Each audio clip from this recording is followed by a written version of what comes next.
Okay, welcome everyone. My name is Marvin Jenkins and I'm the coordinator for the Women's Business Center for Maryland Capital Enterprises. And we are a nonprofit organization and we assist women entrepreneurs who are either starting a new business or looking to expand their existing business. We service the Eastern Shore of Maryland, Baltimore City, Baltimore County, and Anne Arundel County. And we offer a lot of educational programs, workshops like the one you're about to see today. We offer one-on-one counseling, consulting, as well as loan assistance. We have two offices now. We have one office in Baltimore, a newly opened office. They've been around for a while, but we do have an office there now.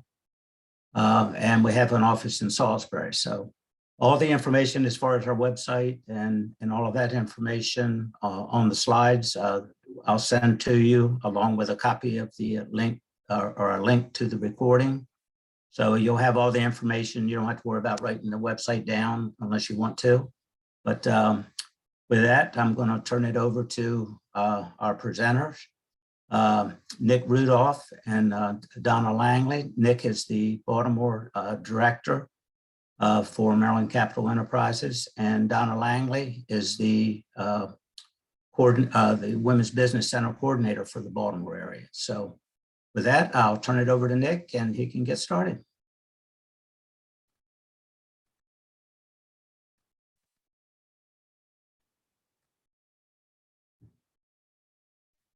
All righty. Well, welcome everybody. My name is Nick Rudolph, as Bunky said, and I'll be presenting with Donna Langley. Just a little bit about me before we get started, and then we'll get right into the meat of the presentation.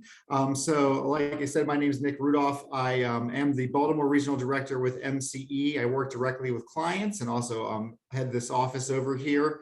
I come from a background working with small businesses in the Baltimore Main Streets and Main Street Maryland programs. And I'm a AmeriCorps alum with Volunteer Maryland. Donna, would you like to take a second and just give a little bit of who you are as well? Yeah, and I apologize now. You are still muted.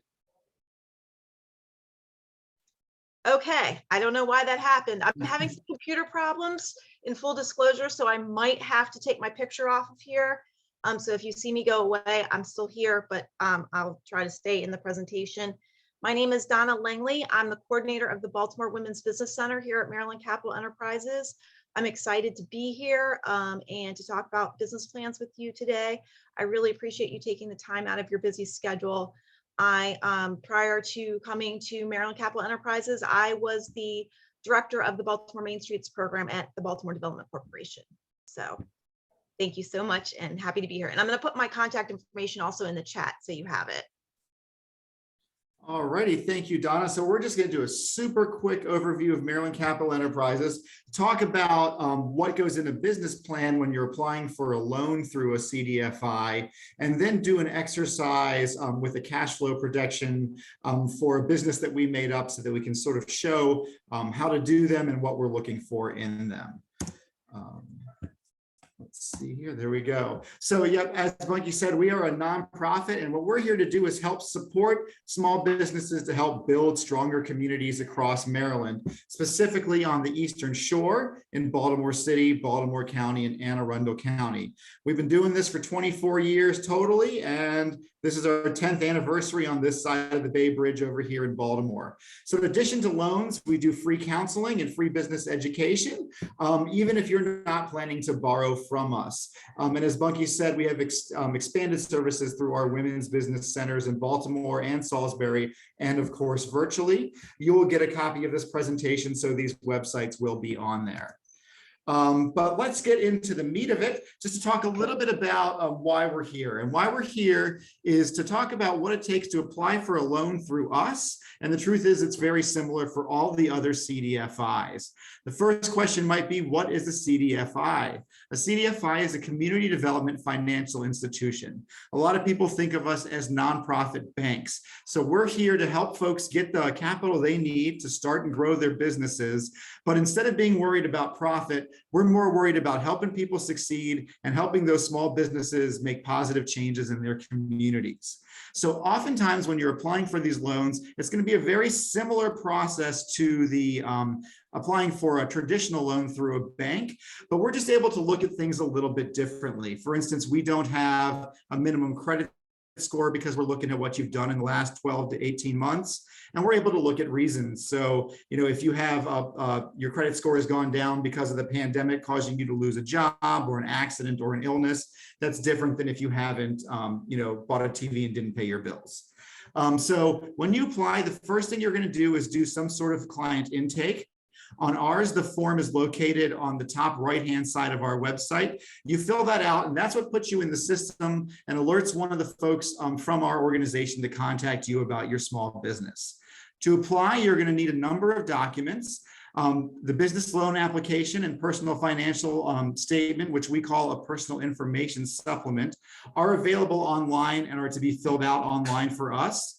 Other folks may have paper applications as well. We do require a business plan for all of our loans. For the loans under $5,000, it can be a synopsis, which is basically an executive summary, plus what you're going to do with the money that you want to borrow. For more than that, we're going to want to see a fully fleshed out business plan, and Don is going to go over what that is later. We're going to want to see 24 months of cash flow projections broken out monthly, and that's what I'm going to do with y'all after Donna presents her part. If your business already exists, we're also going to want to see profit and loss statements the last 2 years or the full life of the business if you haven't been around that long, your most recently quarterly balance sheet, your business taxes and personal taxes for the last 2 years. And oftentimes those will be on the same form. Absolutely okay. Anything else that is relevant to your application, because we're able to look at the whole story. So if you have a proposed lease, estimates for work to be done, invoices, contracts, licenses, a resume, anything like that, social media, any marketing materials, that's going to help better tell your story and hopefully push you closer to a yes on your loan. So now I'm going to hand it over to Donna to talk about business plans. So take it away. Okay. First of all, I know you all are very excited to talk about business plans today because it's such a hot topic. It's one of my favorite things to do. So I'm really excited to be talking to you about it. And I want to start out with, so why do we need a business plan in the first place, right? So basically, you're going to need some form of a business plan for any small business administration approved lender. So that's really important as you're going out to seeking lenders, finding really good lenders as a possibility for your business. It serves as a guidepost for your business. It really gives you a map to, sit down, take some time, sit down, think about what your business could look like and might look like over a several year period. And then you can use that map as you go along with your business and compare what you planned and basically compare it against what occurred. And then you can see any differences. And that can help you do things like figure out if you need more increased inventory or if you need to prepare for a certain event differently. So it can really be a good guidepost. It can also help you gather other resources other than a loan. So for example, sometimes we'll hear about a grant that's out there for a business. And usually they require a business plan of some sort to apply for those. So for example, in our city in Baltimore, the Baltimore Development Corporation has had a grant out and they do require a business plan with their application. This really is a living document. It should be updated as you go along. It's not something that's written in stone and meant to be put on a shelf somewhere. So it really is there to help you as the business owner. You can go next slide. So now we know the importance of the business plan. What do I include in my business plan? So I teach a class on business planning, and these are actually the things that are missing the most out of the business plans. And I thought I would just start with touching base on these items. But overall, something that I don't have on here that's really important is the length of your business plan. Typically, what we like to see is a 7 to 10 page document. This does not include any addendums, anything that you would have in your addendum. So if you're including your cash flow projections, for example, in your addendum or a resume, that does not count against your 7 to 10 pages. But really try to get the specificity down as much as possible and try to get it within the that count. Some lenders won't read anything past 10 pages. So it's incredibly important. Okay, so first of all, your business plan should really show the passion for what you do. You want to tell your story in your business plan. Don't worry about, for a CDFI, don't worry about being very dry. We want to hear how you got started making jellies with your grandmother and you're using these, you know, these incredible recipes over the years. And now you want to sell these jellies and jams in grocery stores in the area. We love to hear those stories. So please share that with us. Also, the ask. Please tell us how much funding you are asking for specifically from us. So sometimes I'll get a business plan and it will say, overall, I need $500,000. And they'll break down differently what they need. However, that is for every lender that they are applying to. So please keep it specific to the particular lender that you're applying for and just make the ask specific for what you need. And you're going to include things like in that ask, you're going to talk about how you're going to spend the money as well. And we'll discuss that in a bit. You want to demonstrate the need for your business. This is your responsibility. So for example, if there are 8 pizza shops in your neighborhood and you want to open up a 9th, you're going to need to make the argument for why there needs to be a 9th pizza shop in your business. And you're going to do that with data and citations. So you're going to look for your industry, your trade magazines, any data you can find online about your industry, and you're going to talk a little bit about you know, what it looks like overall, and you know, maybe it's increasing its value year over year, and you're going to talk about all of that in your business plan. You want to discuss your experience and include a resume in your addendum. And the reason I say your experience, you know, definitely many of you bring a strength to your business. Some of you have been doing this for a really long time. You really want to talk about that and highlight that in your business plan. So definitely speak about your experience, include your resume, and really show how you're a strength and a value added to the business. You'll want a marketing plan, and you will need to go into detail about that. And I'll talk more about that in a moment. You'll need at least 3 competitors and their information. So you're looking for 3 folks that are doing something exactly like you are or similar to what you are. There's always competition. You want to discuss your investment, your cost, your break-even point, and pricing. So your investment is anything that you have already invested in your business to this date. And generally speaking, I don't think I've ever talked to a business who said they haven't invested any of their own money in their own business. Include that in your business plan. Talk about what you have spent, what on, how that's benefiting your business. You want to talk about your cost to yourself. What does it cost for you to produce either this service or this item? What your break-even point is. So when will you actually cover the debt service?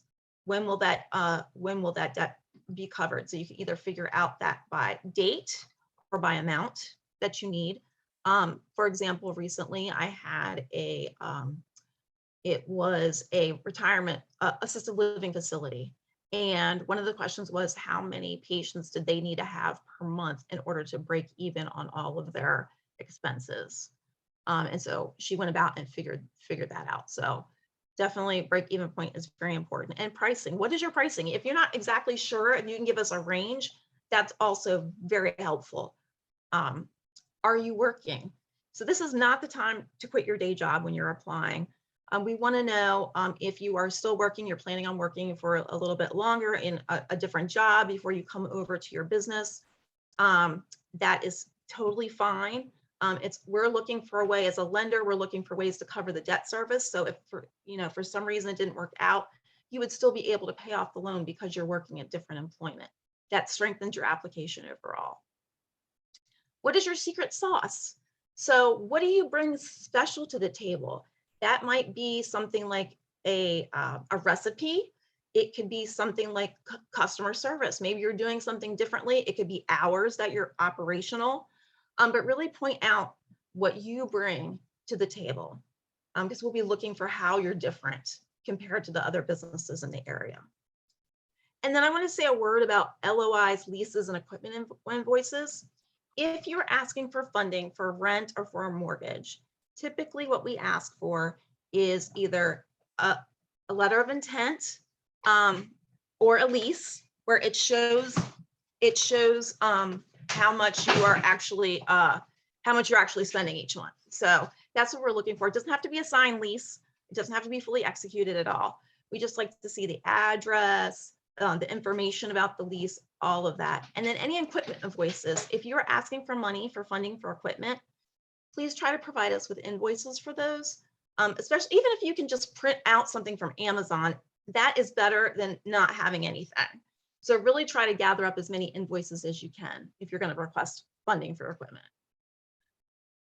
Okay, now I'm going to talk about the executive summary, which is really where you get started, right? For a lot of folks, they write this last. It is a summary of the entire business plan. So I'm going to be talking about some parts later on that might seem a little redundant. However, this is just the summary of that piece. You're going to go into more detail in the actual business plan. All right. The executive summary is really your introduction to the lender, to the reader, right? So that's your opportunity to really share your information, talk about what you do, and really pull the reader in, right? So you want to talk about what your business is, what you do, where you're located. I really, by the time I'm done reading the executive summary, I should be able to give a brief description of your business. I should know your business name, where it's located, how much funding you will need, and how you will use the funds. And then, as I said, also your story. We talked about that a moment ago. I want to know your story by the end of the executive summary. How did you get started? Why did you get started? What excites you about what you do? And this is also an opportunity to find any industry lingo. So if you have any that's industry specific, sometimes we get a lot of tech businesses. Just take into consideration that the reader may not be familiar with whatever lingo you're using, especially acronyms, anything like that. Please take the time to actually define all of that information for folks. So it will lead to a better understanding. I always say it's probably a good idea to draft your executive summary and then let somebody else read it, and somebody who maybe doesn't even know anything about your business, and see if you're getting your point across for the items that you really need to hit upon during your executive summary. Okay. Next, please. The marketing plan. It's now time to discuss this in more detail. So the marketing plan is really its own section in itself, right? So you're going to describe, it's going to begin with starting out describing your industry, and again, demonstrating the need for your business. So this is where you're really going to go into detail about all the great things that are happening in your industry. Maybe you want to open up a spa business, and spa businesses are projected to increase 13% over the next 10 years. You will want to include that information in your marketing plan. And I say, and I also say citations, because a lot of people forget that part of the data and citations. Please also specify where you got the information, so that if somebody else wanted to come in behind you and look that information up, they could. Okay, so you want to describe your industry, you demonstrate the need for your business. You can use online data.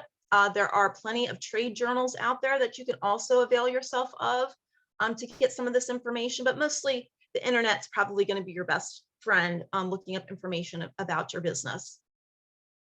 You want to describe your target customer base. I always spend a lot of time with my clients on this piece.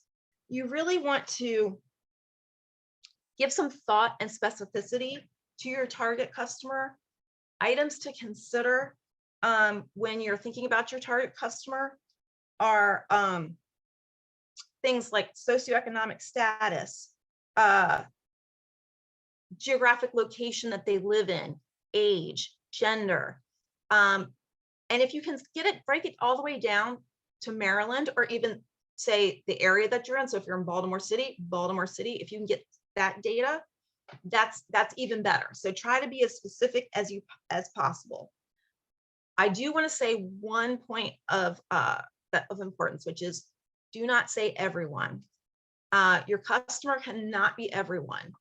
We have had business plans where they're turned in. And so, for example, we had one that was a wedding planner. And she said that, I can't remember the exact numbers, but say there's 10,000 weddings in a year in Maryland. So she said she was going to do 10,000 weddings. Not everybody is going to hire you for the same thing. So really think about that when you're defining your target customer.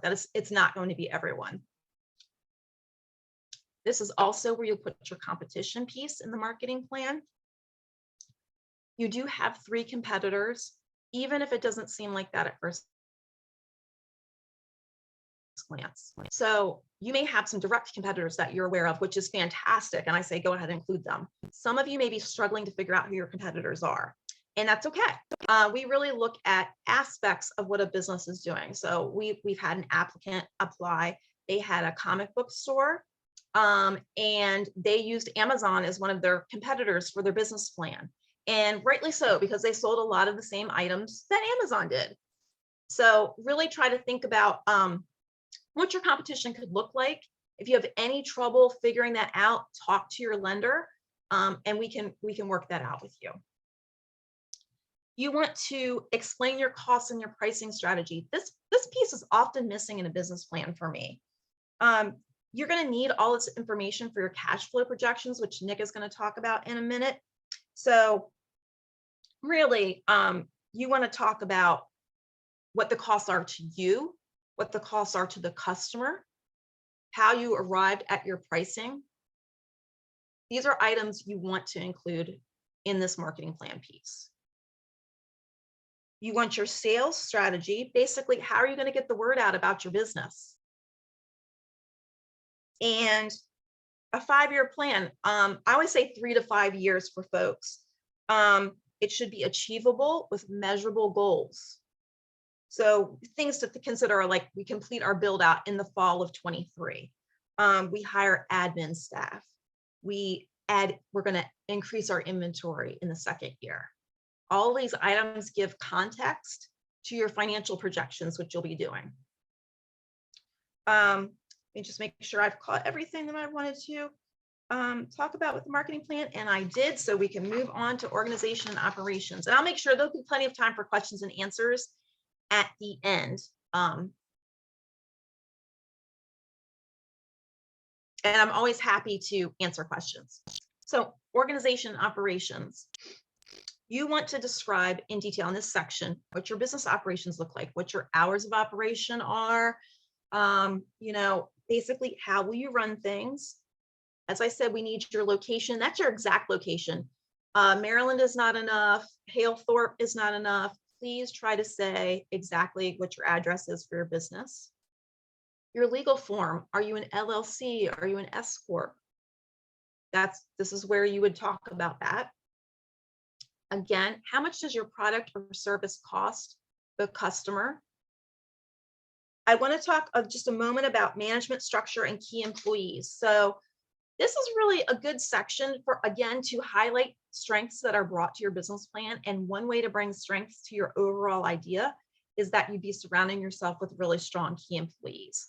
So I always say, if there is an employee that really is, they are extremely important to your operations, I recommend including their resume in the addendum as well. So just briefly talking about it here in this section. And then as the lender, if I want more information, then you can just direct me to the addendum where I can take a look at their resume even more closely. So I think that's incredibly, sometimes it's a missed opportunity for folks who are writing their business plans to really think about those additional strengths that folks bring to the plan. Also include any required training, licensing, or insurance. And we like to see these in the addendum too. So for example, if you are a nurse and you're opening up some medical facility, if you would give us your nursing licensure, that's not something we'll have to ask for later. Things like that. That's really helpful. And the next two, or the last two on here, describe your quality control and contingency plans, and describe your COVID-19 plan. Lenders really like to see that you've given some thought here, that if, God forbid, the business doesn't work out for whatever reason, and a lot of businesses will fail, they want to know that there is a way to cover the debt service of the loan. So this is the way for you to talk about that you've given this some thought, and that you talk about what is your plan if, for example, COVID-19 resurfaced and businesses were shut down again. Is your business, is it hinged on people need to be there, and if we're shut down again, they won't be? So you may have a large school-based population or something of that nature that may impact you. So you're going to talk about your contingency plans in this section, and please do say a word about COVID-19. Next slide. The other key component of your the business plan is your financial plan. And this is really where you're going to start thinking about the nuts and bolts of what you're going to need for your cash flow projections. So the first thing you want to figure out is, how much money do I need? And I get a lot of questions about that, where folks are not sure how much money to ask for, how much money they need. If you need assistance with this, don't be afraid to talk with your lender. Or another good resource for this is the Small Business Development Center in your area. I will put their information also in the chat, but they can help you with writing a business plan for free, just like we can for free. And it's another sounding board for you to talk out some of your ideas as well. So this is where you'll talk about things again in more detail of, how much money you've invested into your own business. If you have any other loans for your business, you'll want to discuss that here. This is where you'll calculate your break-even point in more detail. And I think most importantly here, this is your opportunity to discuss any personal credit issues. And you will have an opportunity to do that. If there's anything that you're concerned about for MCE, we do not have a minimum credit score requirement, as Nick was saying. Other agencies may. So you want to talk to whatever lender you're working with and find out if they do have a requirement for that. And if there's anything that sticks out in your credit history at all, you can simply just discuss that. You can even talk about it with their lender. They may have you fill out a separate document for that if necessary. But just overall, your financial plan is really the large part of this, is gathering this information together so you can do your cash flow projections, which will allow you to answer some of these questions, such as calculating your break-even point. Now, Nick is going to talk about cash flow projections in more detail. And I know it's everyone's second favorite topic after business plans. So Nick, would you like to take it away? Thank you, Donna. So, so this is often the most scary part of applying for a loan for folks, because the reality is you're presented with a blank spreadsheet and you're being told, all right, put down the numbers on here to see if the business is going to work out. And oftentimes, you're thinking a bunch of these are guesses. How is this going to work? Well, I'm here to let you know that it's a much easier process than it seems. And I'm going to walk you right through it. So first of all, why do we need cash flow projections, and what exactly are they? So the reason why we need them is sort of twofold. Number one, it helps a lender make a decision as to whether or not the business is financially viable, which is a huge part of the decision-making process. It also allows the business person to understand what it's going to take to start their business. And as their business is going on, they're able to look back at the projections, see where they are based on what they thought, and see if maybe some changes need to be made in the business. So, you know, basically it shows the expected amounts of money that are going to come in and what's going to go out. And then you're going to see if you've got a profit or if your business is not profitable. So the cash flow, before we get into it, there's a few things that are good to know about this. Number one, it's a living document. It's going to change over the life of the business. I'm going to go over a little bit of why that might be when we get into the actually making a cash flow projection. Very important. These projections will likely not be 100% accurate. In fact, almost every single cell on there will probably be a little bit different than what you're guessing, and that is a-okay.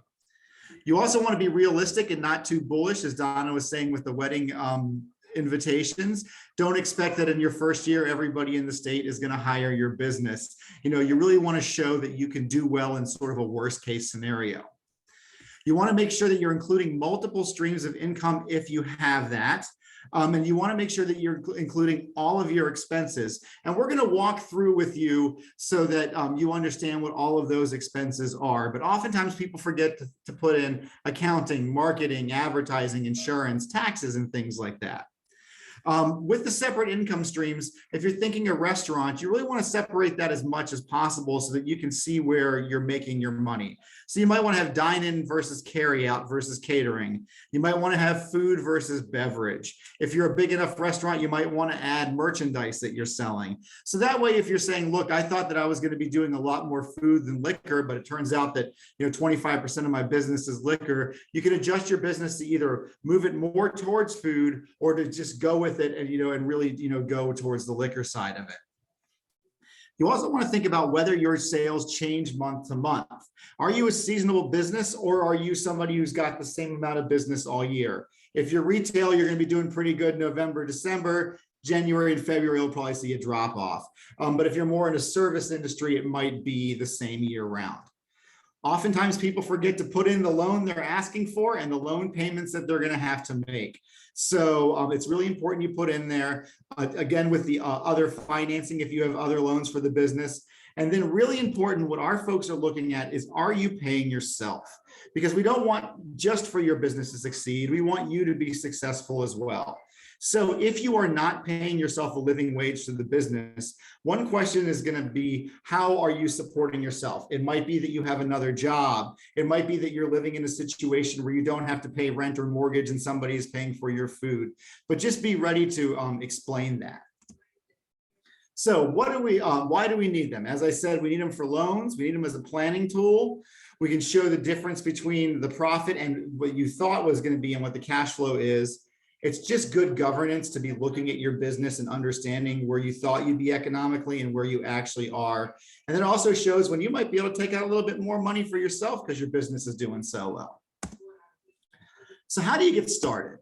So first, you're going to need a template, and the one that I'm working on will be emailed to you with the recording of this presentation, along with the finished one that we're done with, so that you can see both. You want to know how much money you have in the bank for the business. The truth is, most folks come to it with $0, and that's okay. But if you're lucky enough to have some funds in there, put it in there. You're going to want to put in all your income, all your expenses, your payroll, your loan and low payments, and you're going to want to understand what your sort of markup is if you're selling a retail product. So now we're going to go ahead. I'm going to jump out of the PowerPoint for a second and pull up a spreadsheet, and we're going to do with a fake business, Nick's Dill Pickles.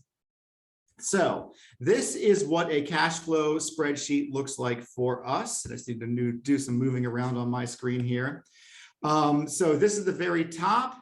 I've already started month one, which is why there's already numbers in here. It's good to know with ours, this is 12 months. It's not necessarily a full, calendar year. You can, if you decide you want to ask for the loan in August, you just put August 1st in there and it shifts everything for you. The top part is going to be where you're starting at the beginning of each month. The bottom part is going to be first your income, then your regular expenses, and then all the way at the bottom, there are some more other expenses like paying yourself, loan payments, and things like that.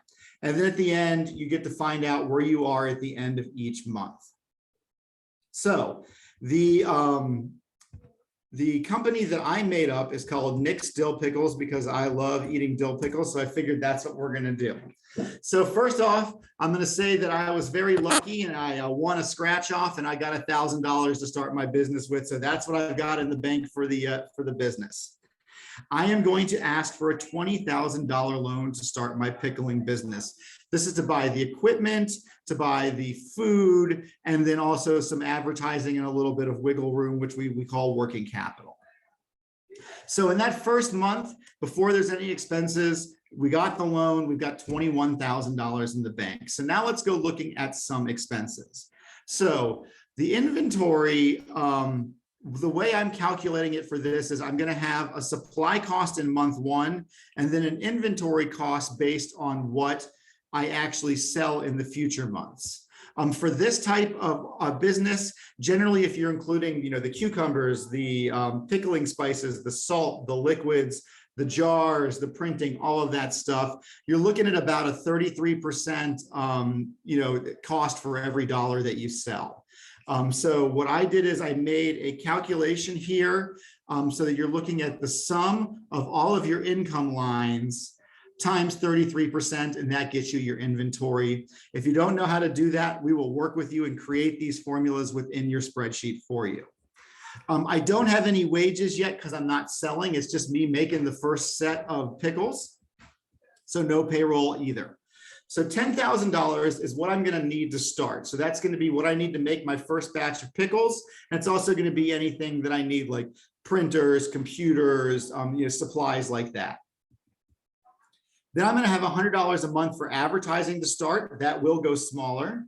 And then for accounting and legal, what we're looking for is so that you've got enough money that when you need it, you can hire somebody. So $50 a month will give you $600 a year in each spot. And that we think is a good amount to get you started, to get somebody on retainer. Now, my rent is actually a real number. There's a commercial kitchen over in the Locust Point area of Baltimore. And for an evening membership, it's $500 a month. In this situation, I would be keeping my day job and then going there from 7 to 11 every day to make my pickles and have a storage place for where they'll continue the pickling process. All utilities are included in that.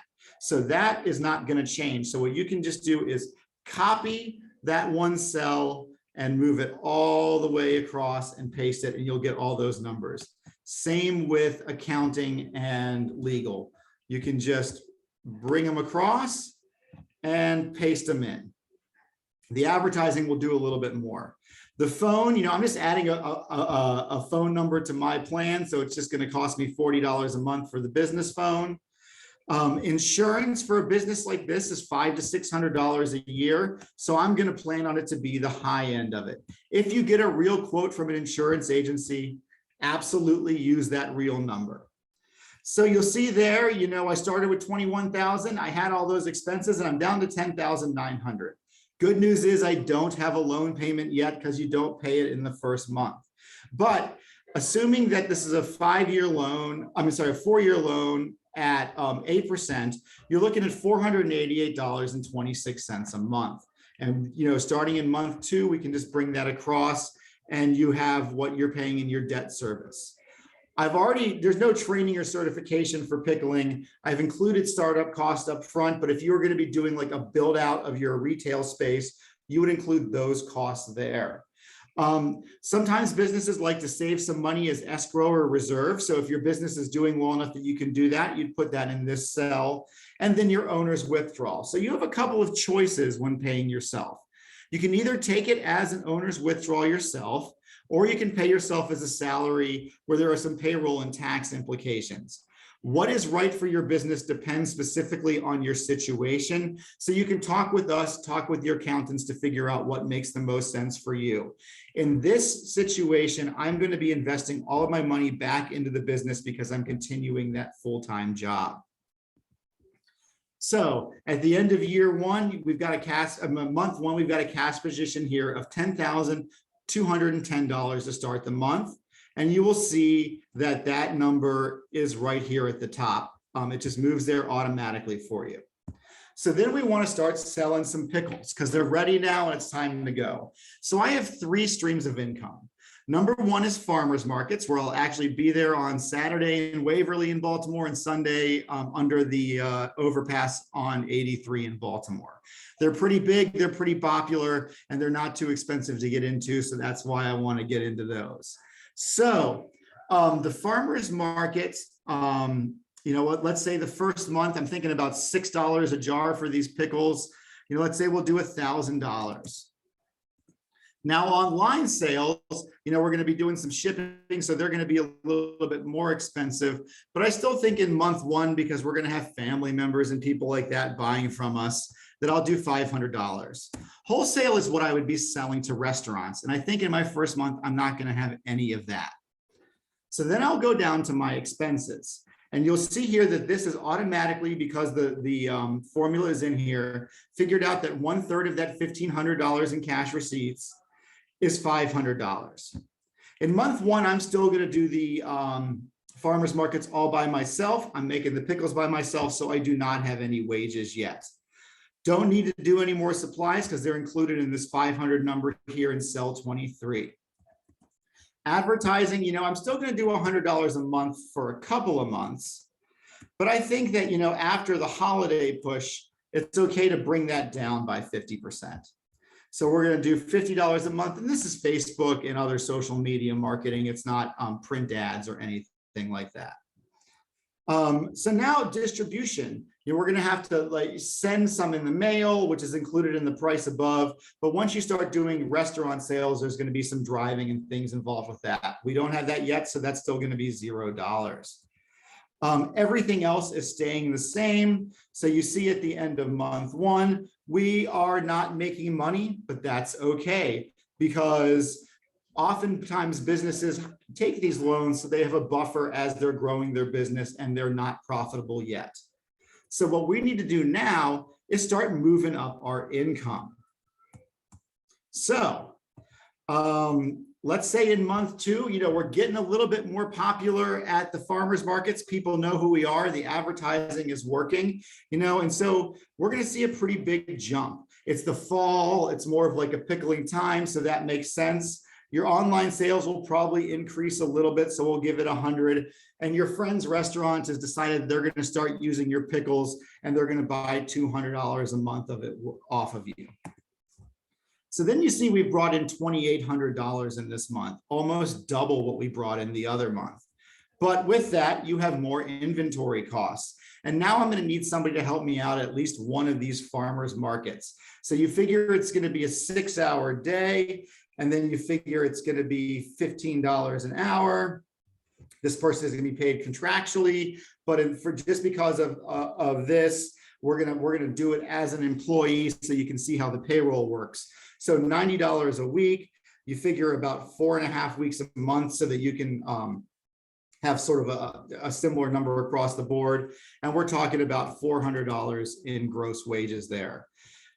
We calculate payroll expenses at about 10%, so that's $40. And all of the other things will stay the same.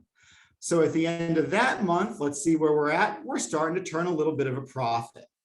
So what we then do is all of our expenses and things are going to stay the same. We'll put in folks who are working at the farmers markets once we're done doing income. So let's show some growth for our small business. November, December, that's when the holidays are coming. People like to make food baskets. So we're probably going to see an increase in sales across the board. So, you know, maybe in November, we're going to go up to $3,000 in pickle sales at the farmers markets. They're both still open for the entire month of November. Online, we're going to see a bit more of a jump because of holiday purchases. So let's go up to $800. And we're going to have found another restaurant for $200 a month, and we're going to bring that up to $400. I'm going to assume that we're going to add one restaurant a month. So I'm just going to go ahead and add $200 to each of these, so that we're doing $2,000 to restaurants by the end of the month. And what's good about that is people will say these pickles are great.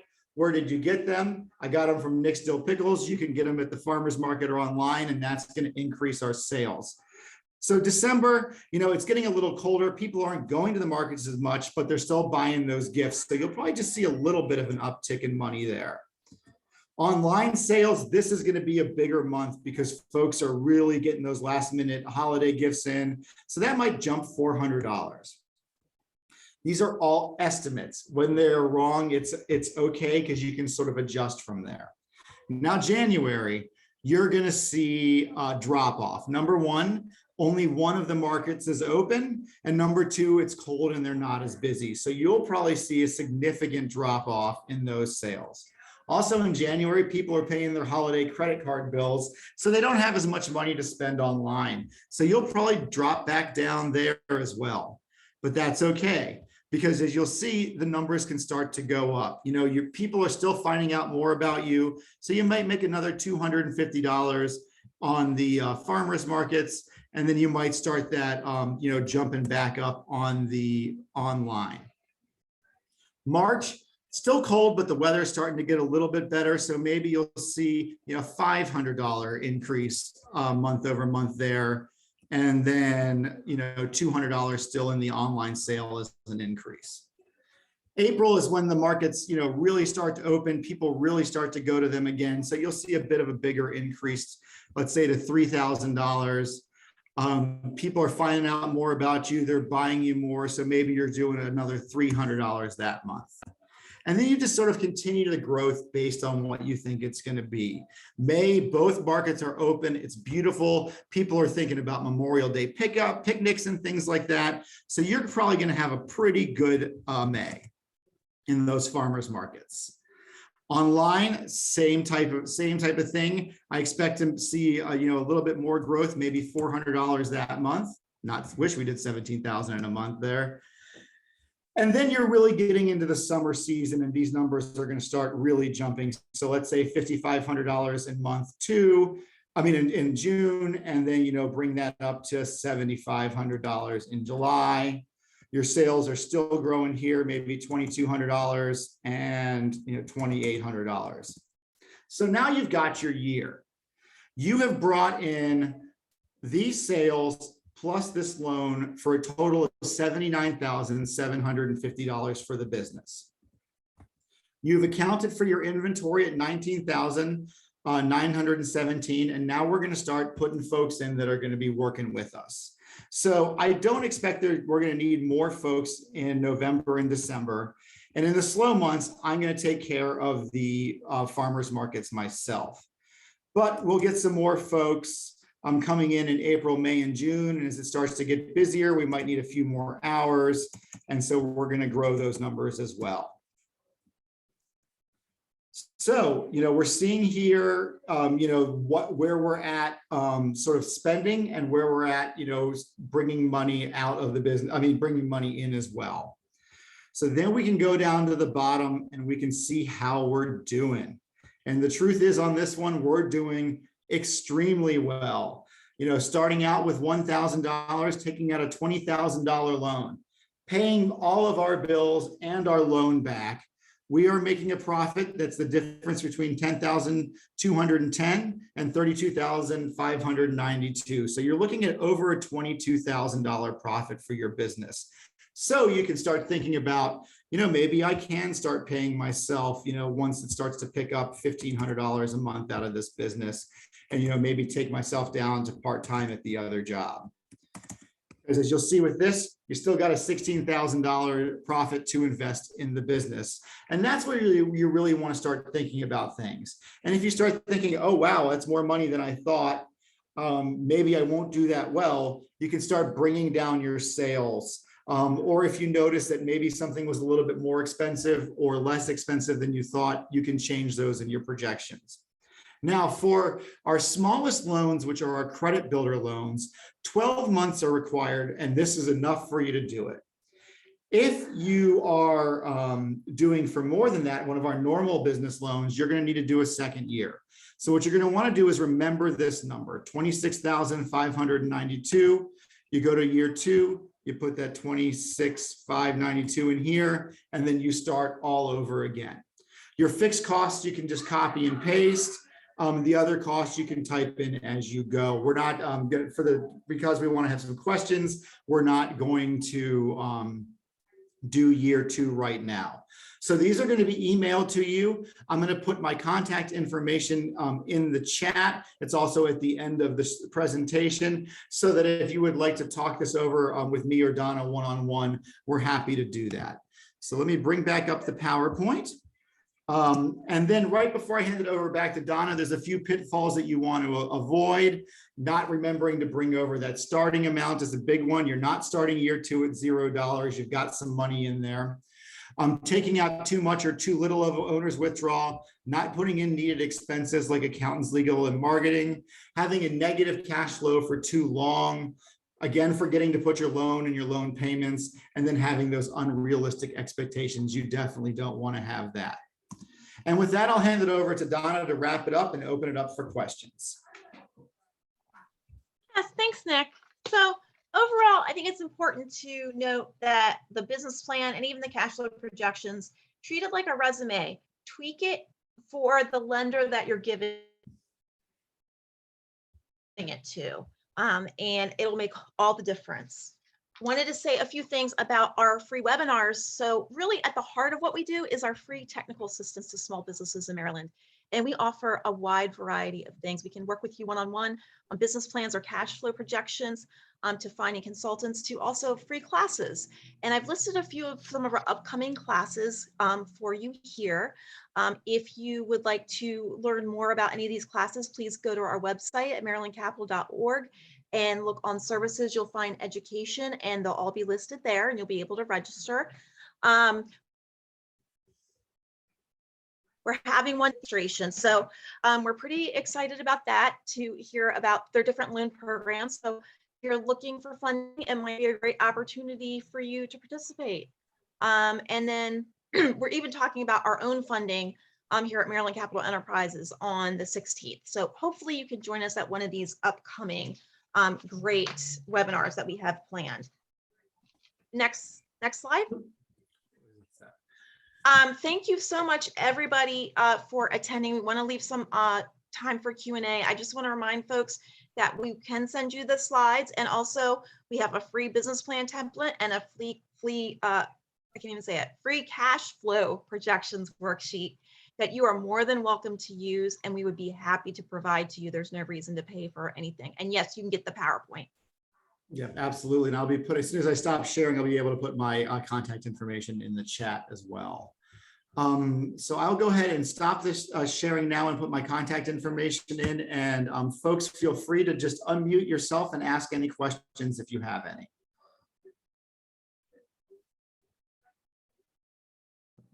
There's a couple of questions in the chat section. Sure. I, for some reason, can't see them. So. How soon will we receive the PowerPoint? Is that a today thing or over the next few days? The PowerPoint and the link to the recording will be sent out probably tomorrow. It'll probably take the rest of the afternoon, but it'll be sometime tomorrow. Okay, thank you, Bunky. I can read the question if you want, Nick. That'd be great. All right, the first one was, how many years of projections would our lender prefer? So if for the credit builder $5,000 and less, we'd be looking for 12 months. Anything more than that, we'd be looking at 24 months. That's sort of the minimum, and that's usually good. But if you feel like you'd be able to tell a better story by showing a longer term of cash flow, absolutely feel free to add on as many years as you need. Right, I skipped over some, but I'm going to go back here. It says, how does the lender view an applicant who has been in business for several years and is preparing to relocate the business and expand? The applicant was, I guess it was the person asking the question was the applicant. They want the lender to focus on projections at new location rather than the current sales.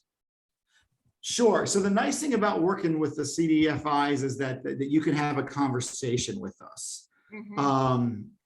And so, you know, we can work and really see, you know, what makes the most sense for you, because we're definitely gonna, the folks who make the decision, which are the loan committee, are gonna want to see the financial history of your business. However, if you feel like it's not as strong as it should be because of your location, you can actually use that as an argument in your business plan and say, we're doing all this good stuff. All of our customers are really happy with us, but where we're at is just not getting us the cash flow that we need. And if you can give us this $20,000, $30,000 so we can build out this retail space in a much better place, then you're making a pretty strong argument. So it really is dependent on the situation, but you are going to have to show that. Another question. What is the advantage of making a loan with MCE versus a bank or a traditional loan? And does MCE utilize SBA loan options? Yes, so we are an SBA lender. We also are a lender for multiple state and federal agencies. We raise our own money to lend as well. So if you can get a loan from a traditional bank, or you think you can get a loan from a traditional bank, absolutely go there first. You might be able to get a little bit better of an interest rate, things like that. Why we're around here are for folks who, for whatever reason, are not bankable in a traditional banking setting. And most people think, oh, it's because of credit, which it can be, but that's not the only reason. A lot of the times, traditional banks are hesitant to fund startups. They're hesitant to fund sort of cash-based businesses or people who have a unique business idea that they do not understand. So we're here to help folks like that. We're also here to help you, get your business foundation together, even if you do decide to go to a traditional bank first. So we're here to serve folks who generally can't get the loans through the traditional banks. I think that was all the questions. I think you've answered. One of them wanted your contact information, but you've already put that in there. I see one about those who are denied. Yeah, So there is the most what percentage of applicants get approval for loans with you all? Okay. And those who are No. denied, what are the most common factors impacting that decision? So percentage it's not, I'm not even sure what that is. And we're never able to really tell you based on your application, what thoughts we have on, percentage chance that you're going to get approved. Mostly because the folks who make the decision are volunteers who work in the banking or CDFI industries, and they're human beings and have their own minds. And I just found that I'm unable to figure out what they are going to think. I will say that we would not encourage you to apply if we didn't think that you at least had a chance of getting that loan.